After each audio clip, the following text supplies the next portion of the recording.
Bonjour. Bonjour. Macaron, Petit gâteau, Croissant. Toilette. écharpe, Rouge. Maillot. buffet, Bonnet. soutien, lingerie, Maquillage. Abattu. Bâton. Casserole. En français. votre goûter parfumé à la langue française. Depuis 1924, tous les 4 ans, on peut suivre les Jeux olympiques d'hiver. En tant que Brésilien, j'ai toujours regardé l'événement seulement à la télé et je vous avoue ressentir en moi, à chaque fois, l'éveil d'une envie de les pratiquer. Cette année-là, 2022, les JO d'hiver ont lieu à Pékin, en Chine, du 4 au 20 février. Dans l'envie de partager avec vous cet événement et les émotions qu'il cause à ceux qui participent, on a dû trouver quelqu'un qui vient de la neige. Rien mieux qu'un Canadien pour accomplir cette tâche. Laurent Lavallée a une licence en administration des entreprises et il est gérant des projets de marketing chez Telfair et School of Management de l'Université d'Ottawa. Aujourd'hui, on parlera un peu sur sa carrière professionnelle et sur une de ses passions, les JE d'hiver. Salut tout le monde, soyez les bienvenus. Je suis Adrien Louis, c'est un plaisir d'être ici avec vous.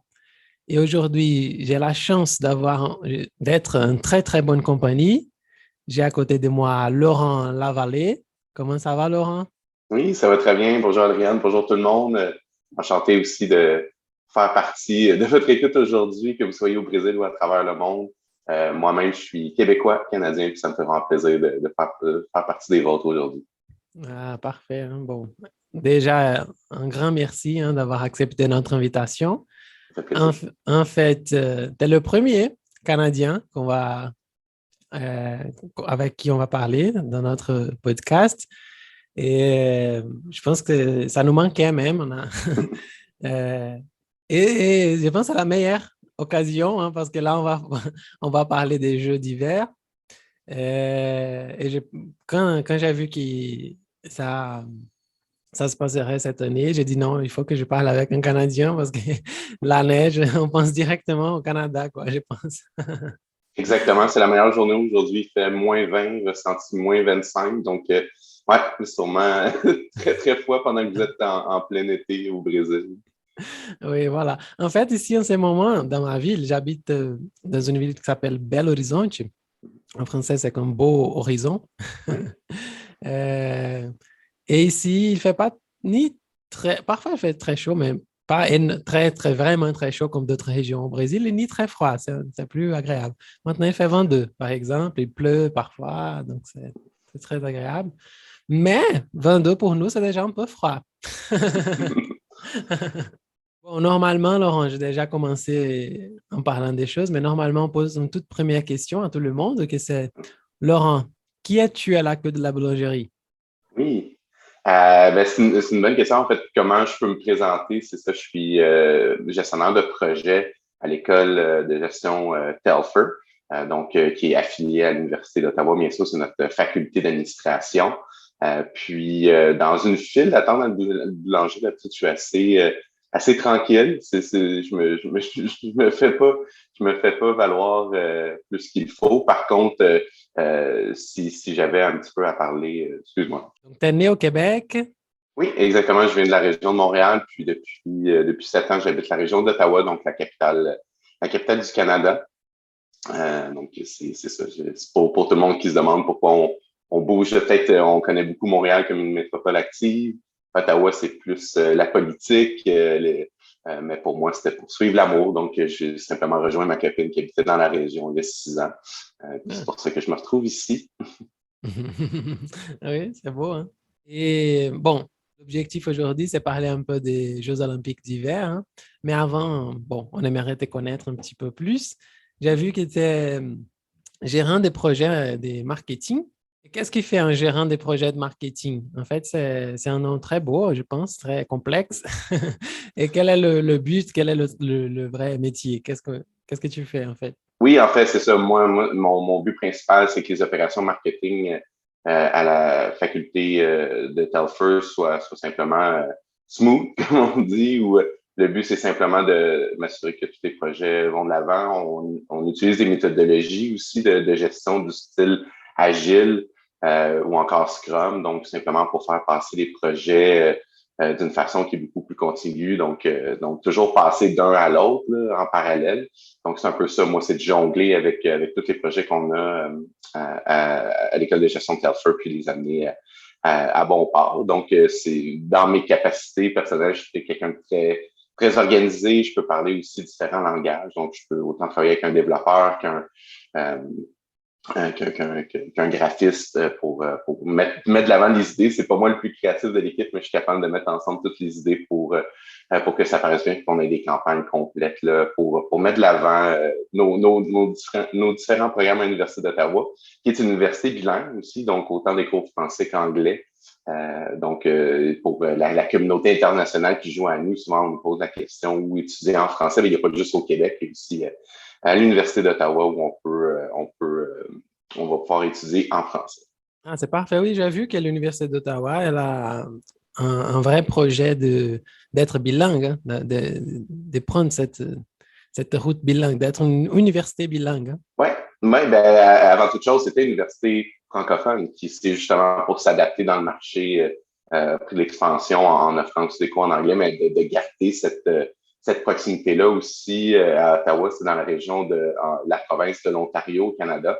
Il y a des francophones qui sont en minorité, mais ils sont très forts. Ils parlent beaucoup de leur culture. Puis l'Université d'Ottawa se veut un véhicule de la culture franco-ontarienne, bien sûr. Puis d'ailleurs, au mois de mars, suivi du mois de l'Histoire des Noirs, il va y avoir le mois de la francophonie. Donc, c'est aussi, on veut célébrer là, les différents membres de notre communauté, puis bien sûr, la communauté francophone, franco-ontarienne et les francophones à travers le monde sont toujours, c'est toujours important pour l'Université d'Ottawa qui a une place importante là, pour sa communauté. Oui, voilà. Et en fait, une curiosité, je pense, intéressante pour nos auditeurs et pour moi-même, c'est parce que toujours on pense Canada, on pense que tout le monde est bilingue. Ouais. Si on est né au Canada, on est né bilingue. Comment ça se passe dans la vie réelle même? Oh mon Dieu, moi je viens d'une petite ville au sud de Montréal, donc sur la rive sud de Montréal, puis j'ai pas vraiment été en contact avec l'anglais avant, je veux dire, l'âge presque adulte où j'ai étudié dans une université anglophone, l'Université de Concordia à Montréal. Puis c'est vraiment là où je m'étais dit justement que je devais améliorer mon anglais pour pouvoir aspirer à certains postes. Bien qu'on peut travailler en français au Québec, on peut très bien vivre en français au Québec, mais pour moi, là où je m'alignais dans ma carrière, je trouvais que c'était important. Puis aujourd'hui, ça le confirme, Ottawa, c'est une ville encore plus bilingue. Donc, je dirais pas que c'est donné à tout le monde. Même dans mon diplôme d'études secondaires, ça disait qu'on sortait bilingue.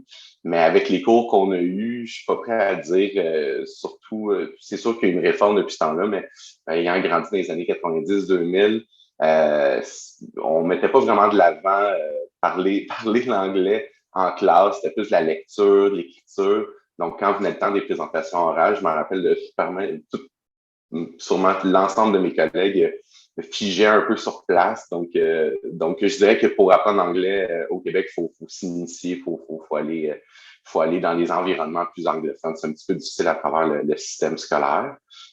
Donc, moi, c'est vraiment comme ça. Puis, dans le fond, pourquoi je suis bilingue aujourd'hui, c'est surtout à cause de mon expérience de travail plus qu'autre chose. Mais je suis très content de pouvoir toujours m'exprimer en français. J'ai eu des emplois où j'ai pas pu parler français, puis ça me manquait un peu. Ça reste quand même ma langue maternelle, puis dans laquelle je peux mieux m'exprimer. Donc, c'est resté avec moi. Je vais toujours trouver des emplois où je peux m'exprimer en français.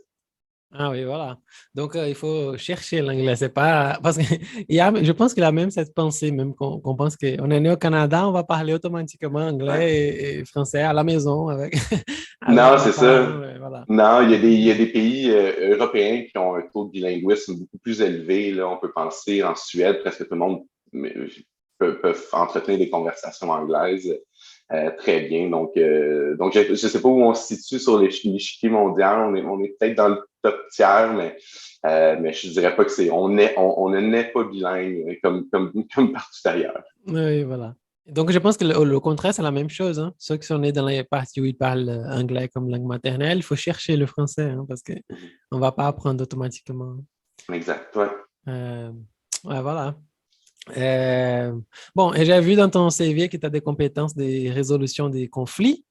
Et en fait, ça m'a percuté et je me suis demandé, bon, puis-je t'appeler pour me sauver d'une dispute avec ma copine, au cas où?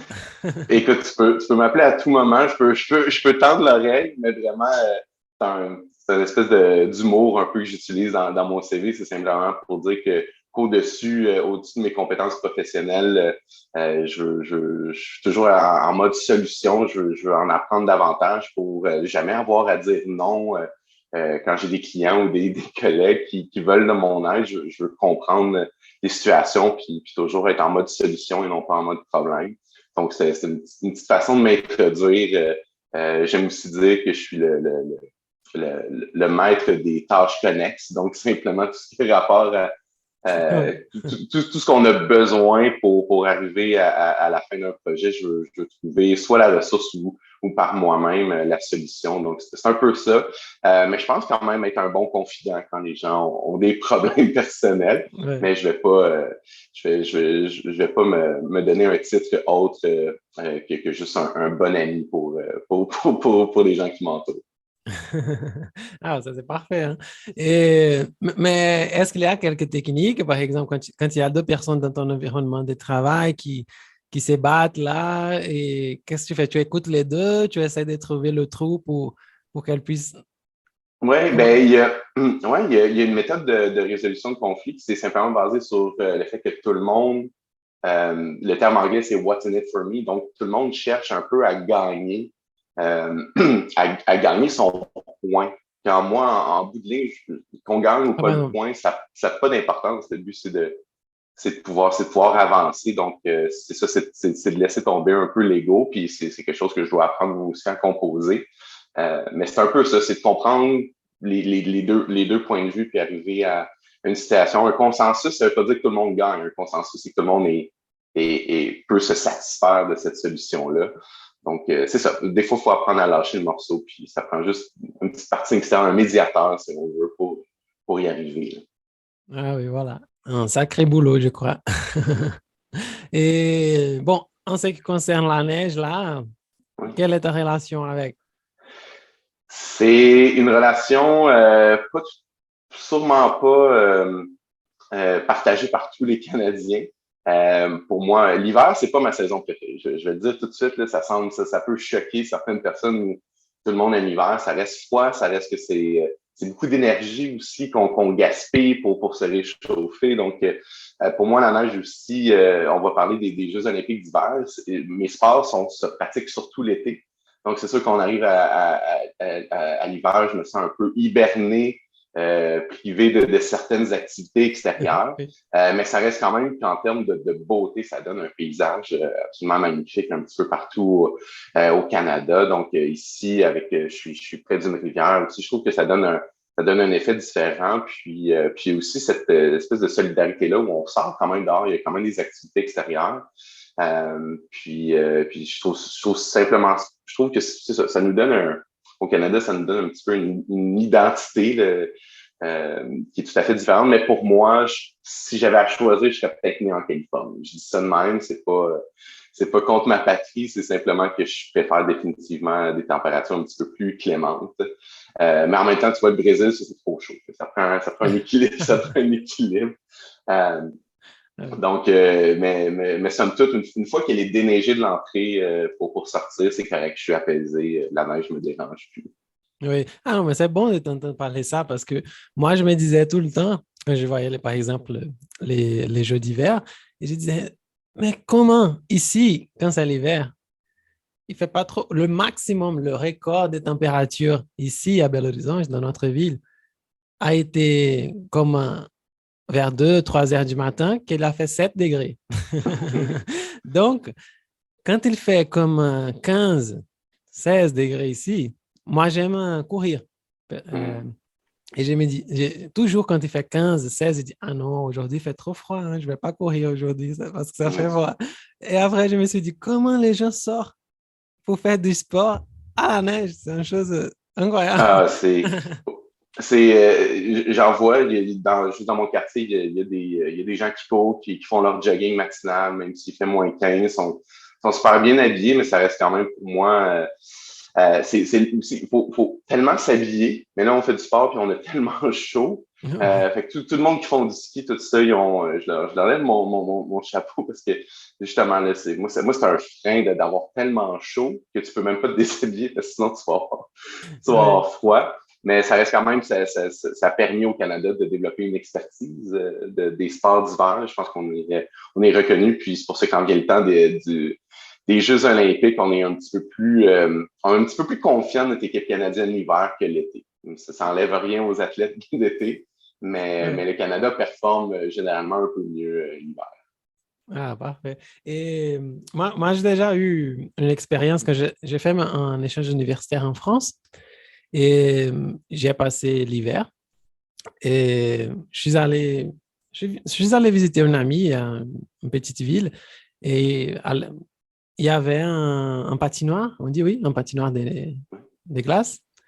Euh, et j'adore patiner, hein, mais ici au Brésil, j'ai patiné avec les rollers, on dit, oui, hein, les patins. Et Oui, ça a été la première fois que j'allais patiner sur la glace, hein. J'ai adoré, mais par contre, j'étais tout habillé avec des gants, un manteau, un bonnet et tout. Mais après, parce que j'ai passé comme 1 heure en patinant, parce que j'adore même, j'ai passé toute l'après-midi là et tout. Après, mon visage, il a commencé à brûler. Je me suis fait brûler tout le visage parce que je ne ouais. savais pas, parce qu'il faisait très froid. Je me disais, non, il fait froid. Je n'ai pas pensé à crème solaire, une chose comme ça. Mais après, oh mon Dieu, ma bouche, ça brûlait, mon visage, tout, hein, il brûlait même comme. C'était terrible. Et après, qu'ils ont dit, ah non, c'est parce que le soleil, il reflète dans la glace, hein, et il vient Ouais, directement dans notre tête. Et puis, mais c'est déjà exactement. trop tard. On peut voir les gens qui font du ski par la fameuse marque rouge tout le tour, juste pour voir là où il y a les lunettes, si on les enlève. Oui. On peut facilement les voir. Puis moi, je veux dire quelque chose qui peut choquer. Il y a deux trucs qui choquent généralement les gens quand je m'introduis. De dire que je suis pas un grand fan de chocolat en général. Donc, d'habitude, je suis vu comme un extraterrestre. Oui, Et le oui, fait c'est que pas je normal. patine pas, j'ai jamais vraiment appris à patiner. J'ai jamais eu d'intérêt justement parce que je n'étais pas porté vers les sports d'hiver en grandissant. Fait que même l'hiver, je pratiquais mes sports d'été dans les gymnases quand je pouvais. Fait que ça fait en Ouais. sorte, c'est ça, je suis pas, pour certaines personnes, je mérite pas ma place ici en n'aimant pas le chocolat puis en patinant pas. Mais il y a une patinoire de quartier qui s'est installée. Je suis dans l'association de mon quartier, là, l'association des résidents.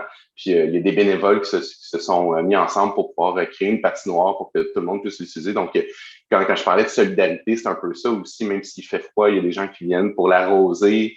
Il parlait d'essayer de créer une petite zamboni, là. Les zambonis, c'est la resurfaceuse là, qui permet à la glace de garder euh, sa qualité, puis de rajouter une fine couche de glace, comme ça, elle reste belle. Donc vraiment, moi, je salue ces bénévoles-là de mon quartier. Peut-être que ça va me forcer à aller m'acheter une paire de patins, puis essayer, même si je sais pas freiner nécessairement, parce que c'est souvent ça, la complexité du patinage, d'apprendre à freiner, mais je vais tenter au moins de me tenir sur deux pattes. Oui. Euh, bon, et donc, tu as commencé déjà à parler un petit peu avec cette relation avec le sport, mais depuis quand tu as commencé à être attiré par les e-sports, pour Ah regarder, oui, pour jouer et tout? ouais. Très jeune, j'étais plus attiré. C'est comme je disais, comme certains sports. En fait, mon sport de prédilection, ça a toujours été le baseball. Je le pratique depuis que j'ai l'âge de 4 ans. Donc, je sais pas si c'est un sport très populaire dans votre coin du monde. Il me semble que oui, mais ça reste quand même, ça reste le sport auquel j'ai été accroché toute ma vie. Même encore aujourd'hui, je le pratique sous différentes formes. Il y a aussi la balle molle, donc un jeu un petit peu plus lent, mais plus social même, donc toujours agréable. Mais j'ai toujours aimé les sports en général. Je préfère pratiquer le sport d'équipe, jouer au basketball, badminton, volleyball aussi que je pratique. Donc, ça, c'est un peu mon sport d'hiver, c'est le volleyball, parce que ça joue à l'intérieur. Mais je préfère toujours faire ces sports-là d'équipe versus s'entraîner en gymnase. Je trouve que c'est une façon de s'activer qui est plus agréable. Donc, c'est probablement ce qui m'a le plus manqué dans les 2 dernières années, là, avec avec les restrictions sanitaires, on s'est fait couper un peu cette partie-là. Puis ça nous manque. Moi, j'ai bien hâte que ça puisse recommencer une fois que la vague actuelle est tombée. Ouais. En fait, aussi, le baseball, on le voit plus dans les films nord-américains qui arrivent. C'est pas une chose qu'on pratique normalement. Il n'y a pas. Bon, je crois qu'il y a ceux qui pratiquent, hein, il y a toujours. Mais ce n'est pas une chose qu'on voit ici, dans les places, n'importe où, hein, tu vois. C'est un niche, je crois, ici au Brésil. Mais on voit souvent dans les films, principalement. Hein. C'est pas. On ne voit Non, pas c'est à la ça. télé, on ne supporte pas une équipe. Donc, je dis la population générale, hein, mais je crois qu'il y a des gens qui l'accompagnent, bien sûr. Exact. Ben, c'est ça, même au Canada non plus, le baseball, c'est pas le sport de prédilection nécessairement. Là. C'est ça quand on pense au Canada, on pense au hockey, qui est aussi pour moi la compétition généralement aux Jeux olympiques qui m'intéresse le plus, où j'ai été plus marqué par des victoires du Canada aussi. On est très fort. Donc, c'est ça. Moi aussi, je pratique ces sports-là dans l'ombre. Le volleyball aussi, qui est quand même populaire au Brésil. Je sais toujours on attend aux Olympiques généralement la performance des Brésiliens. Oui, oui, le volet. Donc, oui. Moi, c'est pas mal dans ces sports-là. C'est ma sœur, en fait, qui m'a vraiment, qui m'a donné sa passion du volleyball. Elle l'a pratiqué aussi jusqu'à des niveaux universitaires canadiens. Puis moi, j'ai juste décidé de prendre un ballon puis essayer. Donc, c'est très récréatif la façon que je joue au volleyball, mais pour le baseball, j'ai pu aussi compétitionner à des hauts niveaux. C'est peut-être pas les Jeux olympiques, mais j'ai fait les Jeux du Québec en 2005, donc quand j'étais plus jeune, puis j'avais remporté la médaille d'or aussi. Donc, c'est un petit peu mon parcours là, au baseball, où j'ai toujours été capable d'être dans des bonnes équipes puis bien performer. Puis encore aujourd'hui, je suis content de pouvoir être en contact avec le sport. On sait que souvent, quand c'est plus organisé, soit par l'école ou la ville où on réside, on a tendance à délaisser ces sports-là. Donc, moi, je suis content qu'il y ait des ligues organisées qui nous permettent de les pratiquer. Donc, même à l'âge adulte. Oui, ouais, c'est incroyable. Hein? Très, très cool. Et tu avais parlé que tu joues à la balle molle. C'est quoi ça? Oui. La balle molle, c'est vraiment un dérivé du baseball qui va jouer avec une balle plus grosse, environ, je crois que c'est 12 pouces de diamètre. Puis, nous, la façon qu'on joue, il n'y a pas de lanceur attitré au baseball. Généralement, c'est l'autre équipe qui lance. Donc, nous, c'est notre propre coéquipier qui s'assure que la balle soit bien placée. Puis, on a 3 essais pour pouvoir la frapper dans le terrain. Les terrains sont de même dimension que le baseball, pas le baseball professionnel, mais des niveaux un peu plus bas. Comme ça, on est capable de faire certains circuits, donc de la sortir en dehors du stade ou du parc. Puis, comme je disais, c'est un sport un petit peu plus social, justement, parce que c'est un petit peu plus lent, mais ça me permet encore de toucher à ma passion. Puis ça fait 5 ans que je suis dans la même équipe, donc ça amène une chimie vraiment intéressante. Puis c'est un de mes amis qui a parti cette ligue-là. Puis c'est très bien organisé. Tout le monde est tout ça reste très, très amical comme ligue. Donc, ça change un peu. Je suis quelqu'un de très compétitif. Donc, il a fallu que j'apprenne aussi que c'est pas tout le monde comme moi qui a joué pendant 20 ans au baseball. Donc, mon but, c'est d'essayer de donner certaines techniques de base, mais vraiment, autre que ça, on est là pour s'amuser. Puis cette année, en plus, ma conjointe s'est jointe, elle n'a jamais joué de sa vie, puis elle a pu se joindre à notre équipe. Fait que ça montre comment c'est ouvert à tout le monde qui a envie de jouer. Ah, c'est cool, hein? Oui, je pense que ça doit être très cool même. J'ai jamais eu l'occasion, mais je pense que en ce que j'ai déjà vu, je pense que c'est très cool. Oui, ben c'est une façon de peut-être s'intéresser même parce que c'est difficile de frapper une balle de baseball, ça vient vite. Donc, d'avoir une balle qui vient un petit peu plus lent vers nous, je pense que ça peut être une bonne façon de s'initier au sport. Oui, parfait. Mais ça, c'est pas facile de jouer en hiver. Ça s'arrête, les jeux de baseball. Oui, exactement. Malheureusement, on n'est plus capable de trouver le terrain, c'est ce qui se passe. Il y a trop de neige, on peut pas y adhérer. Mais comme je disais, en grandissant, moi, je faisais toujours des cliniques. Donc, dans les gymnases, ça prenait des gros gymnases, mais c'est quand même possible. On ne joue pas nécessairement, mais on se pratique, on devient meilleur d'année en année comme ça. Donc, c'est pour ça que je dis que j'avais presque pas le temps d'apprendre à patiner parce que j'étais constamment aussi dans les gymnases l'hiver. Donc, un peu comme tout athlète qui est sûrement aux Olympiques, se sont dédiés 12 mois par année à leur sport pour arriver à leur niveau. J'espérais un petit peu à ça, mais éventuellement, j'ai choisi l'école plutôt que le sport. Donc là, c'est arrêté ma carrière de joueur de baseball. Oui. Ah, mais c'est cool, hein? Oui, très bien. Euh, et quel est ton sport? Tu as déjà parlé des sports un peu fermés là, volley, basket et tout, mais quel est ton sport des neiges spécifiquement préféré? Histoire de neige, moi, comment je peux le décrire? Pour moi, les meilleurs souvenirs que j'ai, c'est de glisser. Donc, si on peut appeler ça un sport, encore une fois, dans la petite ville où je suis né, il y avait une butte qu'on appelait la butte Saint-Charles. C'est pas très haut, mais ça permettait à des enfants de pouvoir se donner simplement à la glisse sur luge. C'était quand même aménagé par la ville. Donc, de pouvoir glisser. Puis encore aujourd'hui, même en tant qu'adulte, quand on me dit, hein, on va prendre des tubes qui vont sur la neige puis on va aller glisser. Je trouve toujours que c'est une activité intéressante. C'est une activité que tu peux faire avec des enfants. C'est une activité que tu peux faire avec tout le monde. Donc, moi, c'est vraiment, si vous aviez à venir au Canada, mais vous n'étiez pas sûr, pratiquer un sport, ça prend un peu plus de technique. La glissade, ça prend simplement une pente. J'en ai même fait une petite dans ma cour pour les enfants. Mais ça prend simplement une pente puis un peu d'imagination pour trouver simplement une luge ou on a aussi la Crazy Carpet qui est une espèce de tapis en plastique qui nous permet de glisser. Donc, un peu comme ce qu'on peut voir aussi des fois sur des dunes de sable, de se donner au skateboard. Donc, c'est la même chose. Donc, c'est le plus près vraiment du ski et du snowboard que j'ai fait, c'est de glisser sur un tube. Donc, c'est vraiment plus relax. On est assis généralement. Puis quand on était petit, il y avait aussi le fameux 3 skis qui était l'engin de prédilection pour glisser. Donc, pour ceux qui savent de quoi je parle, les GT3 skis, ça reste encore une fois, je trouve, la meilleure artillerie pour arpenter les petites pentes de toutes les villes. Donc, la plupart des villes au Québec, au Canada, vont avoir ce genre de pente-là pour glisser.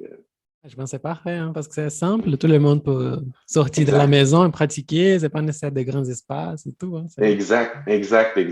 ouais. Et est-ce que tu accompagnes les JO d'hiver? Oui, dans un certain sens où il y a des compétitions que je privilégie. Souvent, je suis davantage les finales là, où il y a bien sûr nos Canadiens en général, autres que les sports que je veux suivre.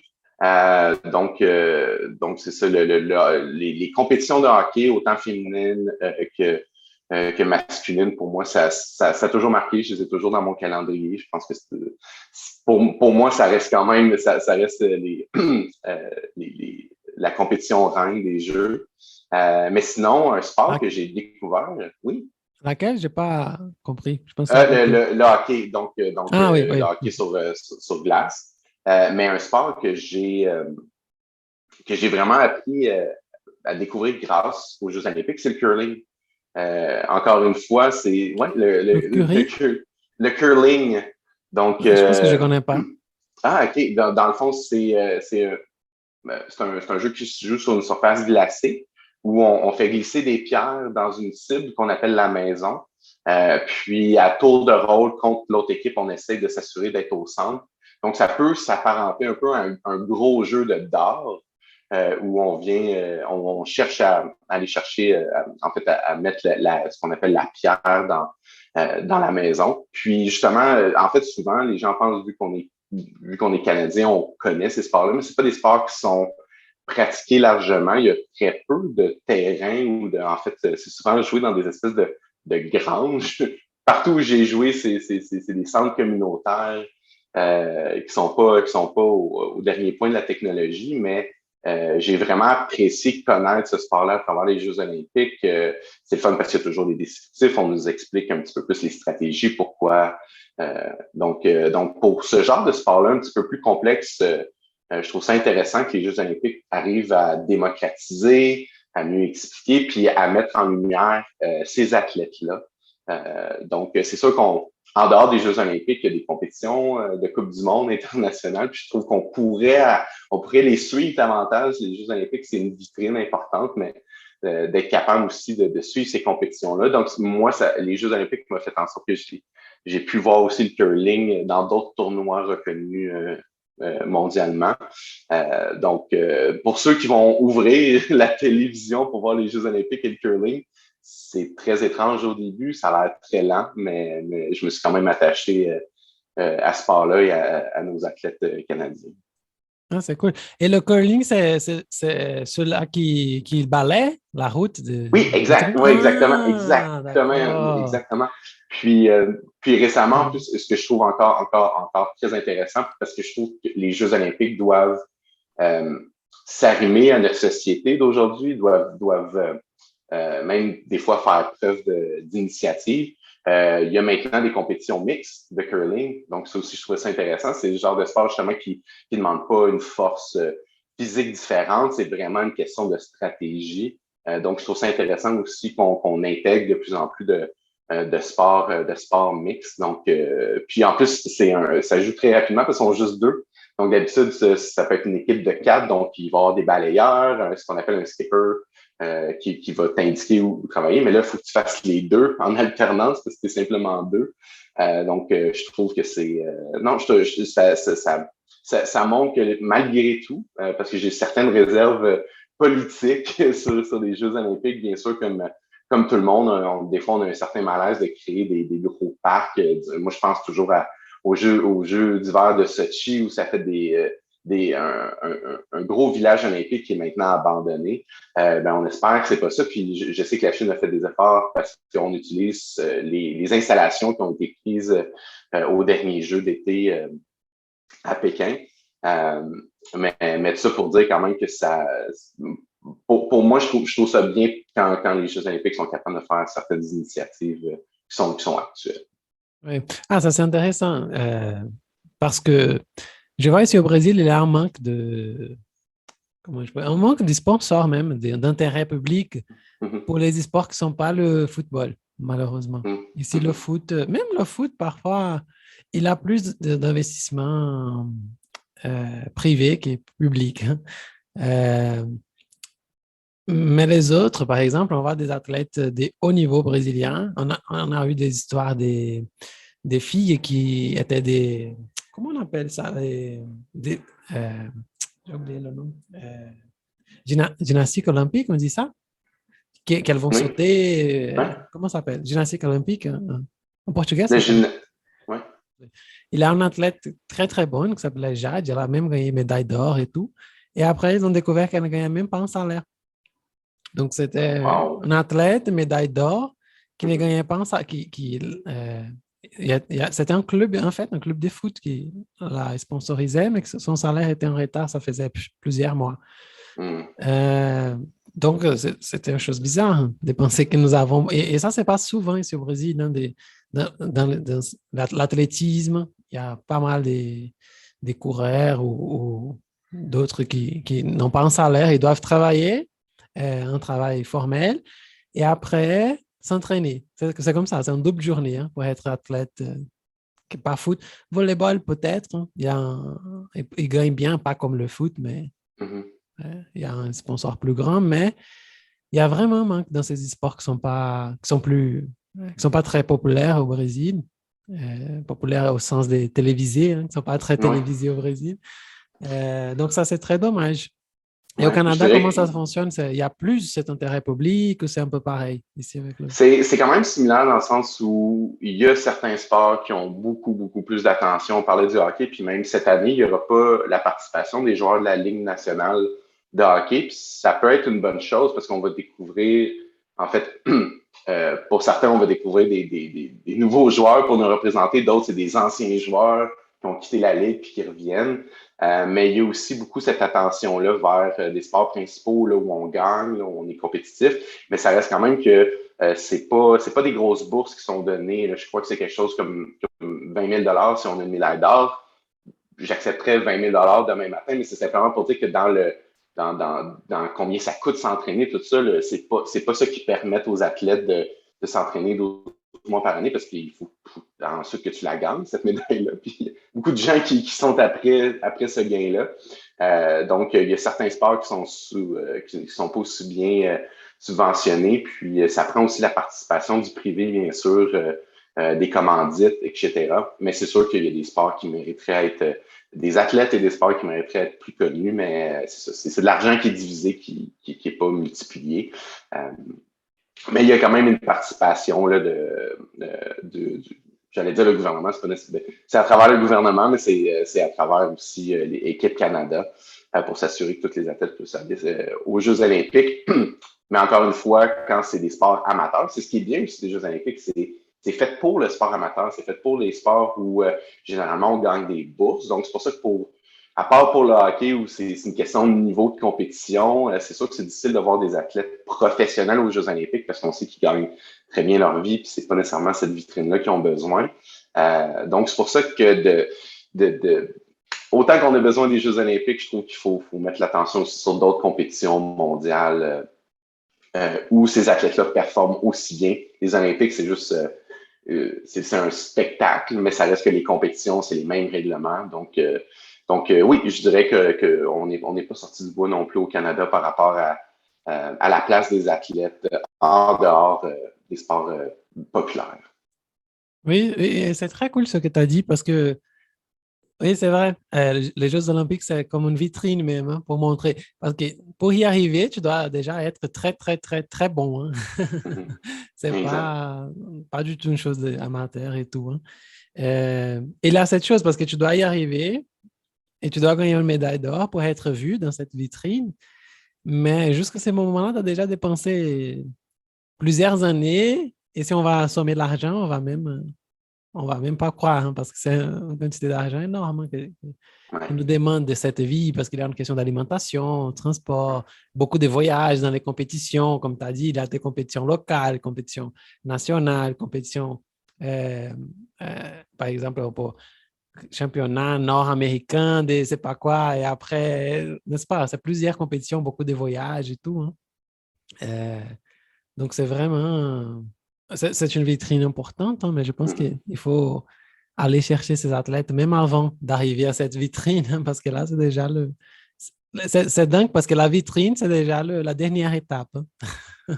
Exactement. Donc, c'est pour ça que si j'encourage tout le monde qui suivent les Jeux olympiques, si jamais il y a un sport qui vous a vraiment tombé dans l'œil, de peut-être continuer à vous intéresser, à suivre ces athlètes-là, juste pour voir qu'est-ce qu'ils peuvent faire aussi en dehors des Jeux olympiques, parce que les compétitions sont les mêmes, ça reste les mêmes, c'est l'emballage qui est différent.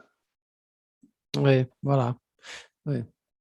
J'ai vu qu'il y a un travail aussi avec des athlètes des e-sports moins reconnus mondialement, de faire un gros travail sur les réseaux sociaux maintenant. Comme ça, s'ils ont un compte Instagram fort avec plusieurs followers et tout, c'est plus facile d'avoir des sponsors parce que comme ça, ils vont faire des pubs sur Instagram.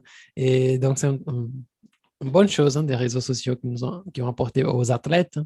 Donc, comme ça, ils peuvent faire des vidéos pour montrer leur quotidien et publier ça. Et là, des entreprises veulent montrer leurs marques, vont sponsoriser ces athlètes. Donc, j'ai vu cette technique déjà aujourd'hui, hein, utiliser déjà les réseaux comme vitrine et tout. Et voilà. Très cool. Mais tu as dit que c'est drôle, tu n'aimes pas trop. Bon, en fait, tu as dit que tu as un peu du mal à patiner, mais tu aimes le hockey. Oui. Et le hockey, je pense que c'est le sommet de la patination, hein, parce que tu dois patiner, se battre contre les autres, jouer une petite balle. J'avoue que c'est assez paradoxal, mais c'est vraiment parce que je trouve que c'est un sport d'action. À toutes les secondes du jeu, une action. Donc, pour moi, qui a des fois un certain déficit d'attention quand j'écoute des choses à la télévision, je trouve que ça met un petit peu plus sur le qui-vive. C'est un sport aussi que, juste de façon culturelle au Québec, fait en sorte qu'on en entend parler, tes amis veulent en parler, tes collègues veulent en parler. Donc, je trouve un peu que c'est une attitude sociale aussi que de connaître le hockey puis de s'intéresser. Donc, ça permet simplement, comme là, je participe sans patiner, je peux quand même participer. Il y a ce qu'on appelle le hockey COSOM, donc ça joue en gymnase. Ça, c'est un sport qui se pratique beaucoup quand on est jeune aussi dans nos cours d'éducation physique au Québec. Donc, il y a quand même cet aspect culturel-là de connaître le hockey. Puis même si c'est ça mon sport, ça a été le baseball. Vu que le baseball n'est pas très populaire ici, il n'y a pas autant de télédiffusion, il n'y a pas autant de nouvelles sur le sujet. Donc, si je me ramène aux années 2000 où je n'étais pas constamment sur Internet comme aujourd'hui, c'était un petit peu plus difficile de connaître ce qui se passait versus le hockey, ça venait un petit peu plus naturellement. Donc, c'est vraiment ça. J'ai une passion pour le sport sans le pratiquer. Puis c'est vraiment, je dirais que c'est probablement la même chose pour tout le monde. Pour les Jeux olympiques, la plupart de ces sports-là, on les pratique pas nécessairement, mais on est quand même intéressé. Donc, c'est ça. Il y a une partie culturelle, c'est quelque chose que j'ai partagé avec mon père longtemps. Il m'amenait beaucoup à aller voir les Canadiens de Montréal, donc notre équipe locale ici, qui est très populaire. Puis je me sens très privilégié aussi d'avoir. C'est une chance de pouvoir suivre du sport professionnel de façon aussi assidue en personne. Mais il y a bien sûr les chaînes de télévision qui aident beaucoup. C'est diffusé en français, c'est diffusé à travers le Canada. Donc c'est un peu difficile d'aller autour du hockey, mais j'apprécie quand même les autres sports, mais le hockey reste celui que je suis capable d'écouter l'entièreté du match, de le décomposer, de l'analyser. Mais c'est ça. Puis si c'était pas du hockey, c'est ça. Le baseball, je pourrais malheureusement pas le suivre à tous les jours ici au Canada. C'est un petit peu plus difficile. Oui, parfait. En fait, je t'ai demandé ça pour écouter un peu des histoires, Ouais. mais je pense que c'est pas très paradoxal, hein. Souvent, on fait ça. Moi, par exemple, j'adore la gymnastique dans les Jeux olympiques et pourtant, je ne sais pas me balancer dans un poteau comme les filles et tout, et voilà. Non, mais sûrement que tu pourrais essayer sur une trampoline. Et comme ça, tu as moins de gravité pour Oui. pouvoir sauter. Même chose pour le hockey, c'est ça. Je peux pas le pratiquer sur une patinoire, mais je peux le pratiquer ailleurs. Oui, voilà. Et j'aimerais savoir aussi comment ça fonctionne au niveau pratique même pour pratiquer ces sports. Parce que, par exemple, ici au Brésil, je vois que nous avons, oui, on peut dire plus ou moins partout, des gymnases, mais ce n'est pas vraiment des gymnases, c'est ouvert dans les places ou dans les écoles. Il y a aussi des terrains, je ne sais pas si on peut dire terrain de foot parce que c'est vraiment pas un terrain. C'est des foot, comment on dit les footballs indoor, comment ça s'appelle ça? Le soccer intérieur, ouais. Comment? Le soccer intérieur. Intérieur, ah oui, voilà. Ouais. Donc, c'est un peu comme un football à l'intérieur, mais Ouais. c'est pas intérieur, pourtant, c'est ouvert, hein. Donc, dans les places, ici, normalement, il y a des petits terrains pour le football comme ça, mais des bétons, c'est pas de l'herbe, quoi. Et donc, on peut pratiquer ça dans la rue même. C'est normal de voir, bon, à mon époque, quand je jouais dans la rue, euh, maintenant, il a ces petites places. Donc, parfois, c'est plus rare d'avoir des espaces pour jouer au volley comme ça, ouvert comme ça dans les places publiques. Dans les écoles, normalement, il y a volley, football et basketball. Parfois, il y a comment on dit, le panneau? Oui, le panneau des... Les paniers, ouais. Le panier, oui. Il a le panier des baskets aussi parce que c'est un polysportif, on peut dire un peu. Ouais. Et c'est seulement ça, de manière publique même que je vois ici au Brésil. Nous avons ça, volley, pas souvent, mais parfois il a le volley, football toujours. Et il a le panier, parfois il est cassé, mais bon, enfin non, mais il y a peut-être on peut jouer au basket aussi. Et comment ça fonctionne au Québec, par exemple, Ouais. au niveau public même, de pratiquer les Ouais. sports? Non, c'est très similaire aussi. Dans la rue, on va voir surtout des joueurs jouer au hockey. Donc c'est surtout ça des jeunes, moi-même, quand j'étais plus jeune. Fait que c'est pas nécessairement une grosse partie organisée, mais on s'assurait d'avoir un filet, un gardien de but. Donc, on pouvait jouer dans la rue. Puis d'ailleurs, la différence, vu que c'est des bâtons de bois, quand on tirait sur le béton, l'asphalte, nos bâtons s'effritaient beaucoup plus facilement. Donc, il fallait faire attention aux écharpes des fois qui partaient. Mais c'est un peu la même chose. Puis, tu parlais des paniers qui sont un peu brisés. C'est nous aussi. Là, dans nos parcs, on a des paniers de basketball. Des fois, ils sont un peu de billets, un peu croches, Oui. pas super bien entretenus. Donc, c'est pas non plus le sport le plus populaire, le basketball, mais dans la plupart des parcs municipaux, il va y avoir un panier de basketball, des jeux, parfois des jeux d'eau aussi. Mais le hockey, vraiment, je le vois se proliférer l'hiver. On peut taper la neige dans la rue, il y a des patinoires de quartier. Donc, je dirais que c'est sûrement le sport d'équipe qui est le plus pratiqué comme ça à l'extérieur. Même pour moi, c'est ça. Je pouvais pas jouer au baseball partout parce qu'une balle qui revole dans les maisons, Oui, ça a sur les besoin des gens. autos. Et c'est ça, on a besoin de gros terrains. Même chose aussi, le soccer, ça joue bien dans la rue, mais encore une fois, le hockey est un petit peu plus populaire. Mais c'est pas rare aussi que je peux voir, on a des quartiers tellement cosmopolites. Je pourrais comprendre que certains quartiers ont plus de joueurs de soccer maintenant, de nos jours, que de hockey. Ce qui est fun avec le soccer aussi, c'est que quand je dis soccer, bien sûr, je parle du football. Là, je vais juste utiliser notre vocabulaire canadien. Mais c'est un sport qui est très peu, qui est peu cher, dans le fond. Ça prend simplement comme équipement de base, des fois des protèges tibia, mais sinon, c'est un sport qui, sans avoir d'habilité particulière, l'enfant peut courir de gauche à droite, puis s'amuser, puis versus d'autres sports où ça prend un petit peu plus d'habileté, ça prend un peu plus de temps à apprendre. Donc, je vois très bien aussi des gens prendre le football dans les rues.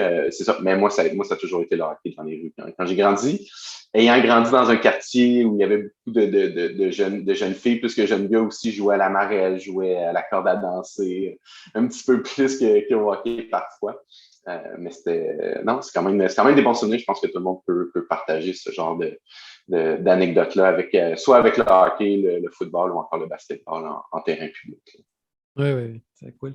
Mais je pense que c'est ça même. Le football, c'est très, très simple à jouer. Hein. Et comme tu as dit, c'est très simple à apprendre à jouer. C'est très simple. Il n'y a pas besoin.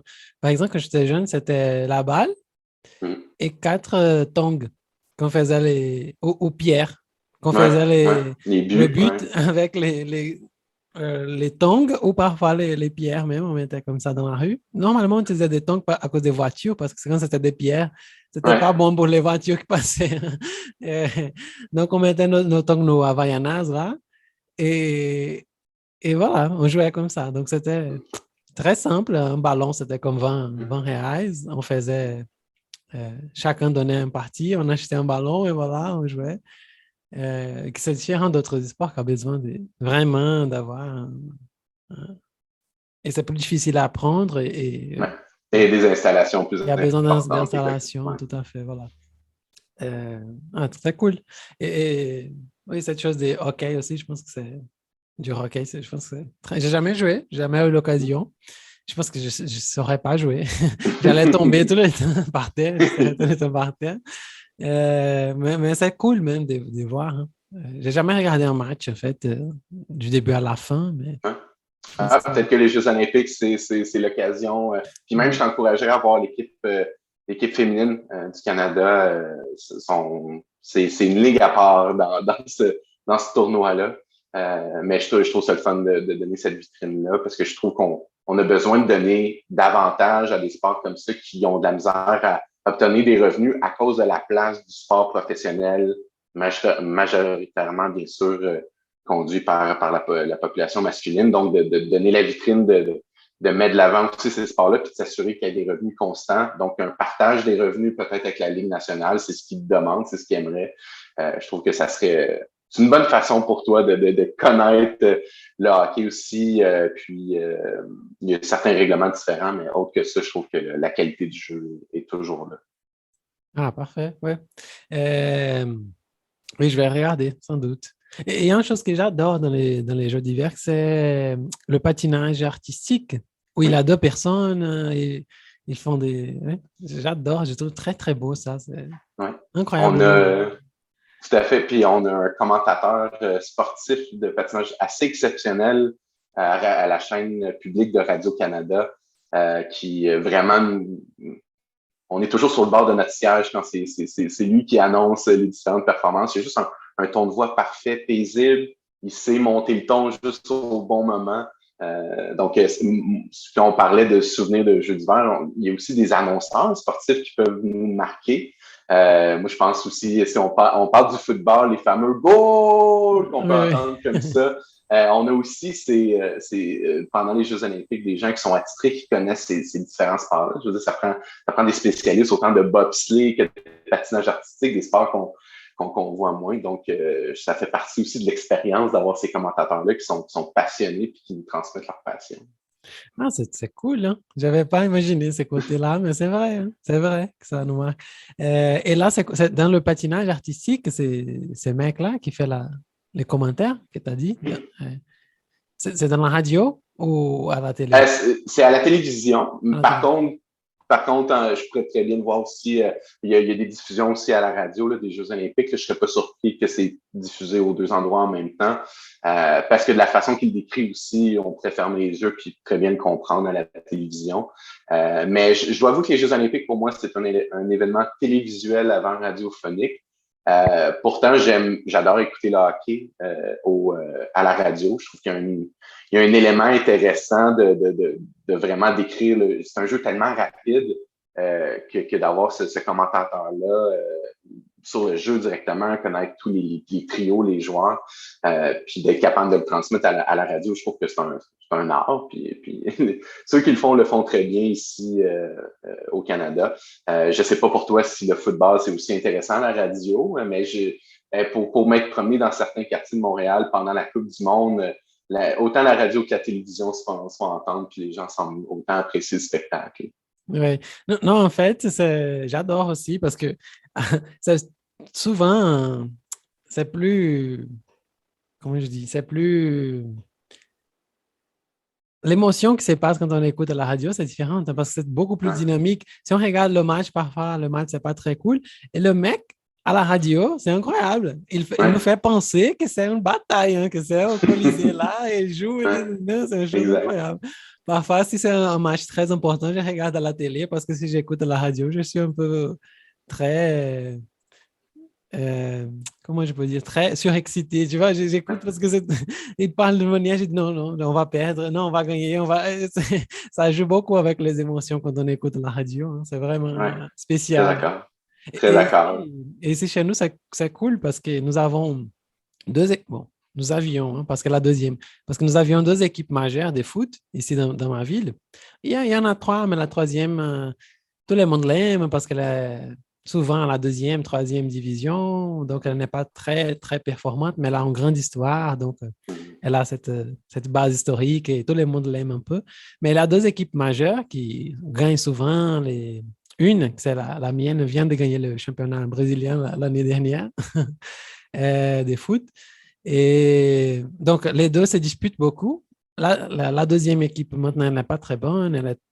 La première fois, elle est allée à la deuxième division. Donc, en ce moment, elle n'est pas très bonne. Mais il y a ces deux équipes. Et dans cette radio, les radiateurs, comment on dit, les narrateurs? Je ne sais pas comment on dit en français. Commentateurs. Oui. Ouais. Les commentateurs, ils supportent l'équipe.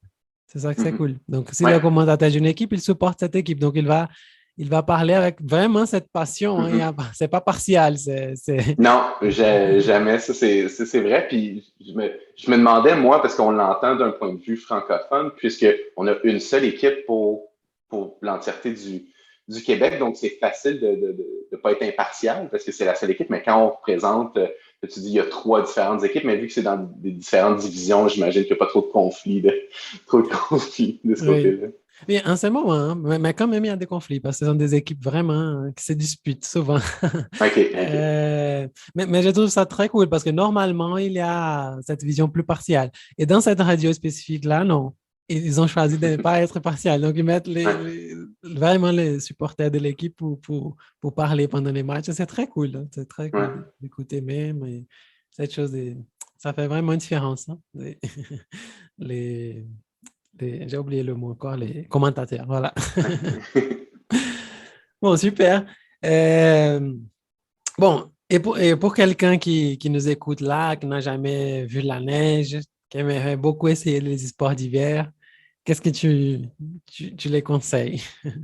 Ça dépend si vous êtes téméraire ou pas, mais j'imagine que si on vient d'un pays où il y a vraiment absolument pas de neige, je pense qu'il faut simplement aller sur les montagnes, les monts. Puis même moi, parfois j'y vais, même si je fais pas de ski, je fais pas de planche à neige. Il y a quand même toute l'activité autour de ça, ce qu'on appelle l'après-ski. Donc, d'être capable aussi d'être dans un chalet bien au chaud, puis d'admirer le paysage, d'en faire partie. Puis si jamais vous êtes un petit peu plus téméraire, ben, vous pourriez essayer. Il y a toujours des locations d'équipements sur place. Puis c'est ça. Moi, je dirais, faut visiter les montagnes qu'on a ici au Québec. On a les Laurentides, il y en a plusieurs. Si on va dans l'Ouest canadien aussi, dans les Rocheuses, il y a plusieurs centres de villégiature. Puis on peut voir à travers ça un peu la culture canadienne. Il y a souvent beaucoup de monde. Donc, je pense que ça serait plus intéressant que d'aller dans une aréna de hockey pour un visiteur de l'extérieur, d'être en plein air. Puis sinon aussi, si on veut explorer soit les forêts canadiennes, les boisées, faire de la raquette, dans le fond, c'est un équipement de base qu'on met sur nos bottes pour pouvoir se promener plus facilement sur la neige. Je trouve que ça, c'est un bel essai. Puis ma dernière recommandation, ce serait la pêche sur glace. Donc quand il fait assez froid, comme les périodes comme ici, la glace a plus de 30 centimètres d'épaisseur, puis on peut littéralement mettre des autos, des petites cabanes aussi sur des courants d'eau qui sont pas trop, qui n'ont pas un débit trop élevé. Puis on peut pêcher. Puis c'est vraiment un jeu de patience. Puis moi, les souvenirs que j'ai avec ça, c'est avec mon père ou pendant qu'on pêchait, parce qu'on fait juste mettre un bâton dans l'eau, puis on attend. Là, il va y avoir un petit mouvement pour nous dire qu'on a pêché. Ben on jouait au hockey bottine sur la glace. Fait que ça aussi, il y a tout un petit peu de la culture canadienne aussi. On se réchauffait dans les petites cabanes en bois. Fait que ça fait je trouvais que ça faisait des expériences intéressantes. Puis ce que je présente aussi, c'est très familial. Donc, ça se fait avec un petit peu tout le monde. Donc, ça reste plus intéressant que rester dans une aréna. Mais si jamais vous voulez voir du sport professionnel, moi, j'irais définitivement avec le hockey de la Ligue nationale. Oui, voilà. Oui, et c'est intéressant, par exemple, pour un Brésilien jouer Bon, s'ils aiment, s'ils veulent un jour jouer un sport d'hiver, par exemple, au hockey, c'est possible de jouer sur terrain, comme tu as Oui, dit, hein? oui, Et ça donc, tu existe commences aussi le comme hockey sur ça, et après, gazon. Ouais. tu déménages un pays avec la neige et tu joues, tu vas patiner à la neige. Comme j'ai dit, c'est un peu différent de patiner à la neige, mais si tu sais patiner, ça marche bien, je crois. Tu sais. Ouais. Bon, avec moi, ça marchait bien. Oui, mais c'est cool cette chose de pêcher à la neige. Ici, dans ma Ouais. région, il y a beaucoup de rivières. Donc, c'est normal de pêcher. Hein. Il y a beaucoup de gens que je connais, mais mon papa, les amis de mon papa et tout, moi, je suis déjà allé. Mais normalement, on va à la campagne à côté ici, parce qu'on est dans la capitale de la région. Et donc, on va à la campagne pour pêcher et tout. Mais c'est une rivière énorme. Hein. C'est très différent quand on est à la neige. On fait un petit trou et voilà. Et je pense que toute cette ambiance même, comme tu as dit, parce qu'en fait, le ski, c'est intéressant parce que c'est pas seulement, je vais aller à côté de chez moi et skier. Non, il faut faire un petit voyage, hein, aller louer une cabane. Comme tu as dit, hein, il y a tout autour Ouais. du ski. Hein, c'est pas seulement l'activité. Hein. Ouais. C'est un peu la même chose ici. Par contre, pour certains secteurs, on est chanceux d'être peut-être à 1 heure, 2 heures maximum. Donc, on peut quand même revenir. Il y a beaucoup de mes amis qui le pratiquent aussi. C'est très populaire. Donc, des fois, il faut aller quand il y a moins d'achalandage. Puis, des fois, c'est les soirs de semaine. Donc, c'est sûr qu'on peut pas être à 2 heures de distance un soir de semaine après le travail. Mais ici, on a certaines montagnes à 30 minutes, 1 heure. Donc, ça peut se faire. Puis, c'est sûr que ça change un peu le quotidien d'être comme ça au grand air. Donc, peut-être, encore une fois, même pour moi, je parle de ça, puis je ne l'ai jamais expérimenté. C'est à moi aussi éventuellement d'apprécier l'hiver québécois, sa juste valeur en pratiquant aussi ces sports-là. Mais pendant ce temps-là, je vais continuer à écouter les Jeux olympiques pour m'imprégner de la fierté canadienne. Oui, parfait. Je pense qu'ici au Brésil, on pourrait aller au Chili, peut-être. Ouais. C'est le plus proche. Au Argentine, mais Argentine, c'est au sud de l'Argentine. Au Pérou, il y a aussi. Donc, Ouais, mais il faut quitter le Brésil, je crois. Au sud C'est du ça, Brésil, ouais. parfois, il y a de la neige, mais je pense que pas au niveau des. Il n'y a pas de montagne, hein. Au sud du Brésil, c'est plutôt plat, donc OK. je pense que. Mais voilà. Bon, Laurent, est-ce qu'il y a une question que je ne t'ai pas fait et que tu aimerais répondre? En fait, moi, je serais curieux. On parlait beaucoup de l'aspect canadien des Jeux olympiques, mais je suis quand même curieux. Côté organisation, puis si tu veux pas embarquer dans la politique, ça, c'est bien correct, mais comment c'est perçu les Jeux comme ça en ce moment, surtout en Chine, au Brésil? C'est quoi un peu la perception soit de la population générale ou même des athlètes par rapport à cette participation-là cette année avec bien sûr la COVID, mais aussi le régime chinois? C'est quoi un peu l'engouement des gens? Ouais, non, je crois bon, ici au Brésil, les Jeux d'hiver, on regarde plus, en fait, comme curiosité, hein. Il y a pas, on regarde à la télé, on dit, ah, il y a les Jeux d'hiver. Moi-même, je regarde, je trouve très beau. Mais tu vois, c'est pas parfois quand on va en équipe brésilienne, on se demande, quoi? Mais comment il y a une équipe brésilienne dans les Jeux d'hiver? Qu'est-ce qui se passe? On ne connaît pas. C'est ça, hein. Et normalement, ils n'habitent pas au Brésil non plus, ces personnes. Non. Mais on regarde plutôt avec des regards, des curiosités dans les sports. Mhm. Et je pense qu'on ne fait pas trop. Bon, je ne peux pas parler pour tous les Brésiliens, mais au moins, moi, je ne fais pas trop cette liaison politique même avec Mhm. les Jeux. Bien sûr qu'il y en a. Quand c'est passé au Brésil, beaucoup de gens ne voulaient pas recevoir les Jeux olympiques même. Mhm. On a vu, ils ont construit des. Pour moi, le problème de ce type de jeux, comme la Coupe du Monde de foot ou les Jeux olympiques, ils font des constructions parfois exagérées qui vont être utilisées seulement pour cette occasion-là et après, ça ne va pas rendre rien à la population, hein. Ouais. Et donc, quand ça a été ici au Brésil, il y a eu beaucoup de mouvements politiques contre. Il y a pour et contre, mais j'ai participé de beaucoup de mouvements contre, justement à cause de ces dépenses d'argent public, des constructions énormes et tout. Euh, mais en relation à la Chine, je ne sais pas. Tu penses qu'il y a cette.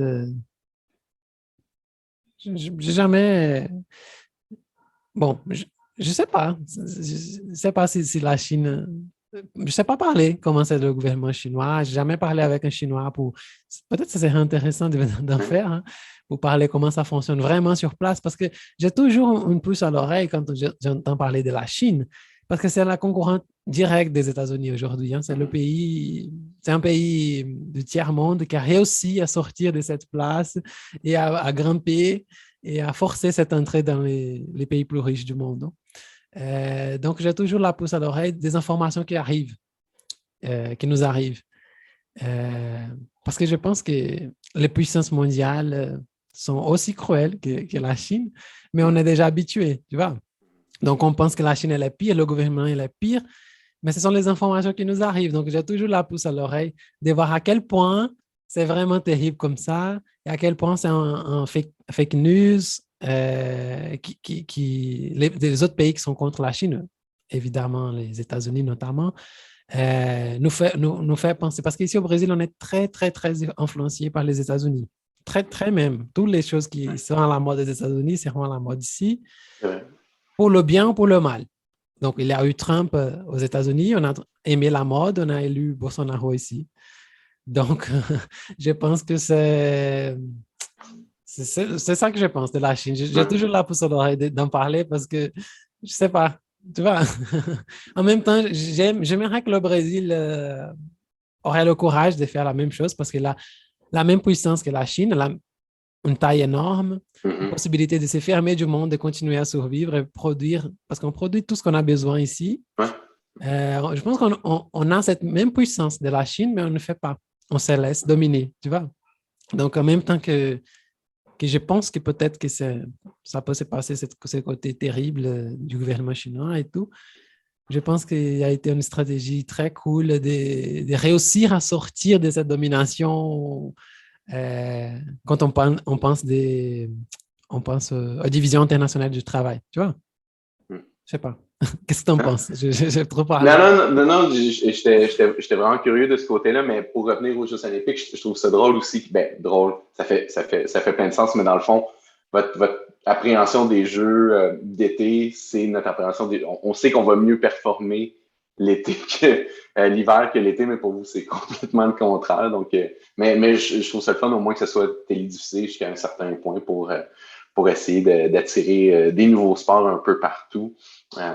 Mais moi, c'est pour ça que j'aime ça avoir ces discussions-là, parce que on a on a toujours ces préjugés-là, mais qui sont basés sur notre contexte canadien. Donc, c'est quoi exactement le contexte brésilien? Donc, de voir que je peux comprendre pourquoi on peut prendre la Chine en exemple pour faire grossir nos multinationales ou des exemples comme ça. D'ailleurs, c'est ça qui est drôle, parce qu'une des premières entreprises qui m'a engagé, c'est Abi InBev, qui est un consortium qui venait aussi d'une compagnie de breuvage brésilienne et une compagnie belge.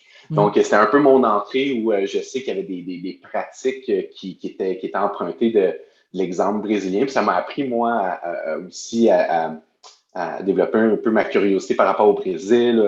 D'ailleurs, la ville de São Paulo, j'aimerais la visiter. J'ai un de mes meilleurs amis, sa copine est brésilienne, puis elle est en processus de francisation.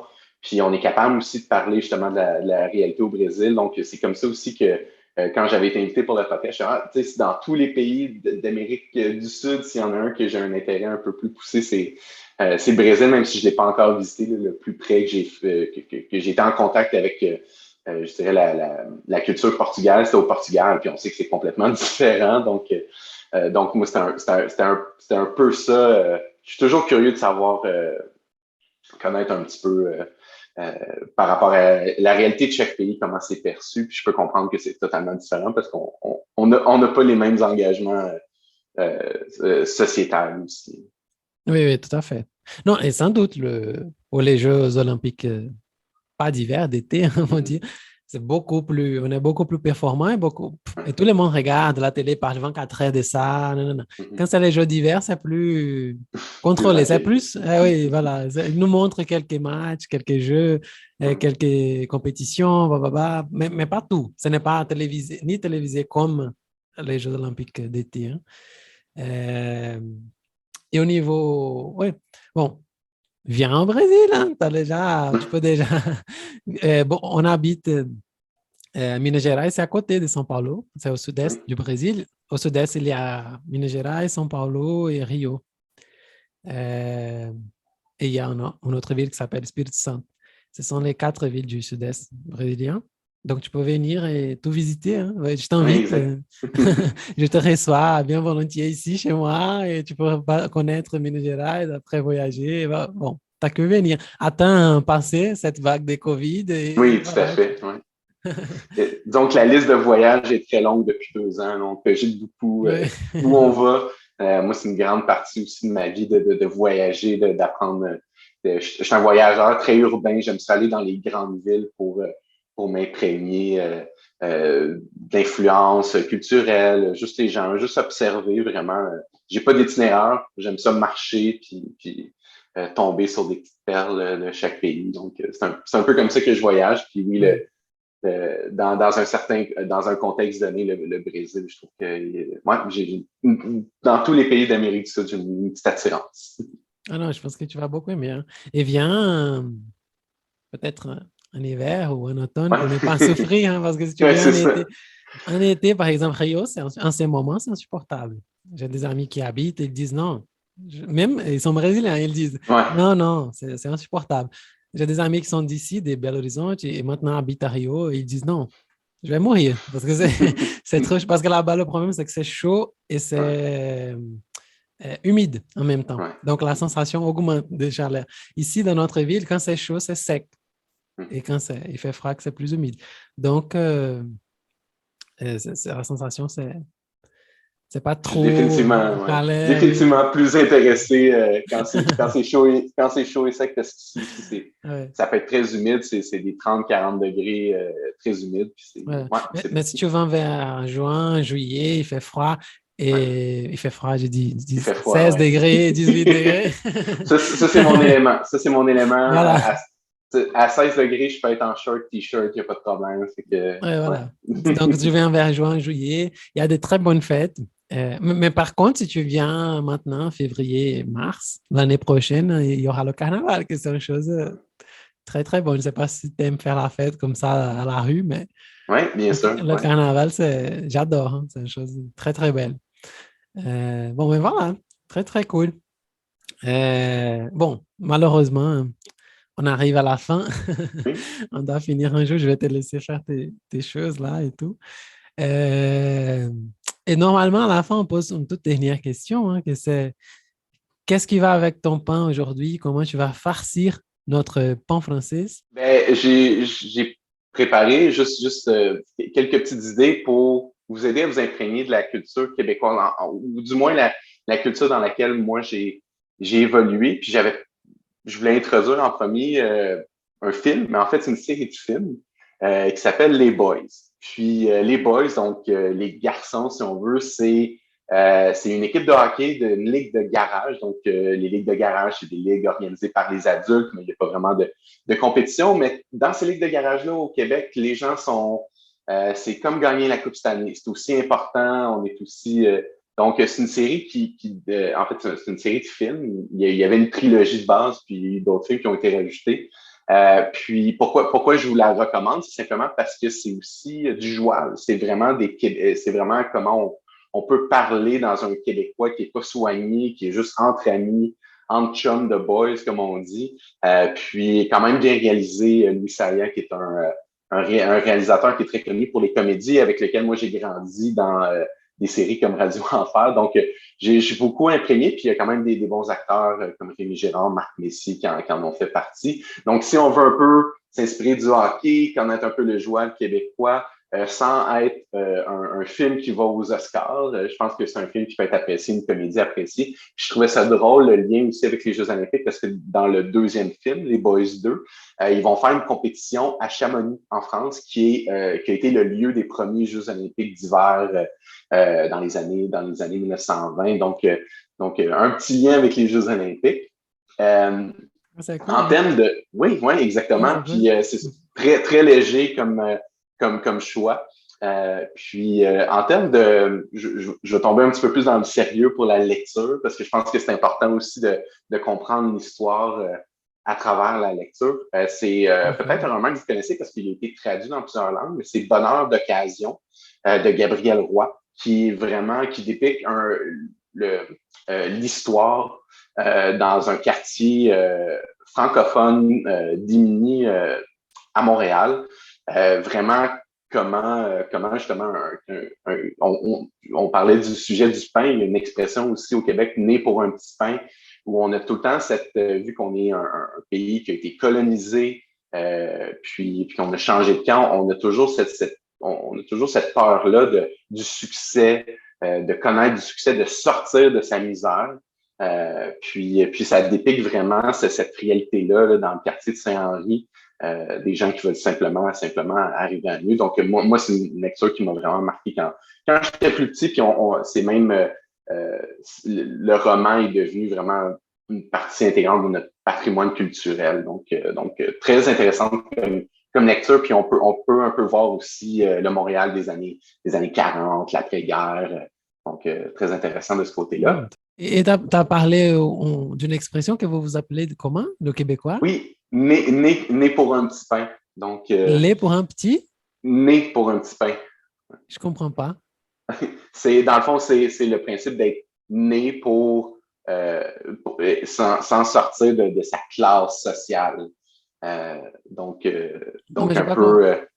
Le mot, c'est quoi? J'ai pas compris. né Non, lait, pour un oui. petit pain. Ouais. Pour un petit pain. Petit pain que je comprends pas. Ouais. Mais Pourquoi? dans le fond, c'est comme pain, comme pour Pao Frances. Donc, c'est ça, être né pour une petite portion de pain. Ah, d'accord, un Ouais. petit pain, oui. Ouais.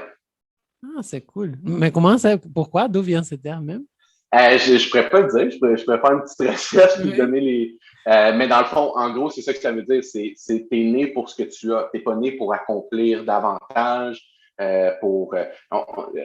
l'argent, le succès, c'est très tabou, en fait, tout ça. Quelqu'un qui réussit a sûrement fait quelque chose de pas correct ou il a triché ou c'est un petit peu ça, souvent, je trouve, dans notre culture où on n'encourage pas assez des entrepreneurs québécois qui réussissent. C'est moins vraiment qui réussissent, c'est qui ont fait quelque chose qu'on juge immoral nécessairement quand pour la plupart du temps, c'est pas le cas. C'est des gens qui ont réussi simplement à bien faire dans leur vie, puis la plupart des entreprises amènent du bien, créent des emplois. Donc, je trouve souvent qu'on a cette relation-là. C'est difficile de parler d'argent entre amis, c'est quelque chose de très, très tabou. Puis dans tout ça, c'est simplement d'être capable de voir quand les gens ont du succès, puis de les épauler, parce que si après ça, ils nous représentent au niveau international. Donc c'est un petit peu ça que cette expression-là amène. Puis j'ai été très jeune, j'ai lu ce roman-là au début de l'adolescence, puis j'ai été touché par ça, parce que c'est pas une réalité non plus que je connaissais, étant né dans un quartier plus moyen sur la rive sud de Montréal. Ah, c'est cool, oui, oui. Très, très belle. Déjà, juste l'expression, déjà, ça donne Ouais. envie déjà de lire le livre, quoi. Ouais. Je sais pas si l'expression se trouve dans le livre, mais moi, Non, ouais, mais quand même. c'est ce que ça m'évoque. Oui, oui, parfait. Alors après? Oui, en terminant, c'était choix musicaux. Puis, je trouvais ça trop facile de parler de Céline Dion. Je pense on la connaît très bien. Je voulais en fait parler d'une scène qui est un petit peu plus cachée, en fait, qui prend de plus en plus de place dans les médias, mais c'est le rap québécois. Donc, pour très longtemps, le rap québécois était très imprégné du rap français, qui faisait en sorte que moi, je n'étais pas accroché parce que ça parlait d'une réalité auquel je n'étais pas confronté. Les paroles, tout ça, c'était pas mon vocabulaire. Donc, à l'avènement des années 2010, il y a plusieurs artistes québécois qui sont sortis avec un son qui était plus américain. Donc, j'écoutais beaucoup plus le rap américain des années 2000. Puis, pourquoi j'ai envie de parler de rap québécois? Parce que c'est grâce au rap québécois que j'écoute maintenant plus de musique québécoise. Donc, il y a d'autres styles et genres musicaux qui sont venus par après imprégner un peu d'un son, justement, plus populaire, j'allais dire agressif, mais sans être agressif, c'est simplement avec des tonalités plus poussées. Puis, je trouve qu'un des grands qu'on a au Québec, il s'appelle Corias, avec un K, qui montre un peu, justement, sa carapace comme artiste. Puis dans le fond, c'est justement, c'est des envolées lyriques, des jeux de mots qui sont vraiment à un autre niveau, qui nous permettent d'apprécier une poésie. Puis dans le fond, Corias aborde beaucoup aussi les enjeux de santé mentale. Je pense que c'est important d'en parler, puis de parler de la réalité qui en découle. Donc c'est ça, si vous êtes intéressé par le rap, mais même si on n'est pas, je pense à mes parents là, qui sont pas nécessairement des amateurs de rap, quand je leur ai fait écouter certaines musiques de rap québécois, ils sont capables d'accrocher parce que c'est des tonalités, des musiques entraînantes, puis ils prennent de plus en plus de place dans les radios au Québec. Donc, pour moi, j'essaie de pas manquer quand il y a des événements de rap québécois autour de chez moi. Donc, en habitant à Ottawa, c'est simplement à 2 heures de Montréal. La scène principale est à Montréal. Donc, je peux aller voir ma famille, mes amis, puis apprécier quand même la scène musicale montréalaise. Mais voilà, donc c'est un petit peu un tour sur plusieurs volets, un volet plus comique, un volet plus culturel, puis un volet plus nouvelle tendance. Mais je pense qu'avec ces 3 éléments-là, vous pouvez en connaître davantage sur l'histoire du Québec. Non, non, c'est parfait. Très, très, très bon même. J'ai adoré les indications et, et toutes les explications derrière les indications. Et j'ai hâte d'aller les goûter, quoi. Oui, bien sûr. Défarcir le pain comme ça même, hein, c'est parfait. Malheureusement, on doit finir un jour. Hein. Merci beaucoup, Laurent, d'avoir accepté. Vraiment, ça a été très, très, très riche, notre conversation. J'ai beaucoup aimé. Excusez-moi si j'ai été très curieux parfois de demander trop de choses, trop de curiosité. Mais non, mais ça me fait plaisir. Puis j'ai été surpris d'être le premier Canadien québécois. Je suis très honoré d'avoir fait partie de l'histoire de Pan française, juste pour pouvoir situer. Puis vraiment, si vous voulez en apprendre davantage, je vous invite bien sûr à visiter le Québec avant tout, mais visiter le Canada en général. Oui, voilà. Et bon, au cas où tu veux retourner pour nous raconter d'autres choses, tu as que parler avec moi et on est ouvert, hein, on est là pour te recevoir, t'écouter. J'ai beaucoup aimé la conversation et voilà. Et bon, pour ceux qui nous écoutent, accompagner les jeux. Hein. Ça va jusqu'au 20 février. Hein. Ça a commencé le 4. Donc, profitez-en. Et voilà, accompagnez-nous vous pouvez nous suivre sur Instagram. Et là, vous avez accès à toutes les informations, toutes les références que Laurent nous a données. Hein. On va faire des posts et @bonfrançaispodcast. Et si vous voulez jamais, je ne sais pas, faire des partenariats avec toi, Laurent, je ne sais pas s'ils ont besoin de faire des partenariats avec l'Université d'Ottawa, des choses comme ça, comment on fait pour te retrouver? Oui, je vais pouvoir vous laisser mon adresse courriel de l'université. Bien sûr, s'il y a juste des gens qui sont intéressés par des échanges internationaux, je pourrais vous diriger vers notre équipe de recrutement. Là. Donc, ça serait très intéressant, mais je trouve Ottawa, pour visiter le Canada, c'est une belle ville. Il y a un clash des cultures, la culture canadienne-française, québécoise. Donc, en plus d'être un campus superbe, c'est un des plus beaux campus, je trouve, au pays là, en termes de visibilité. Puis c'est en plein cœur aussi du centre-ville. Donc, des fois, les universités sont un petit peu à l'écart des gros centres. Là, on est vraiment au cœur du centre-ville d'Ottawa. Voilà, parfait. Donc, en tout cas, on va taguer Laurent sur Instagram dans nos posts. Et voilà, vous pouvez tout accompagner. Et merci beaucoup de nous accompagner jusque-là. Merci, Laurent. Et merci à toi, Adriane. Voilà, à la prochaine. Au revoir. Salut. À bientôt. Bonne journée. Bonne soirée. Et oui. Ciao. À la prochaine.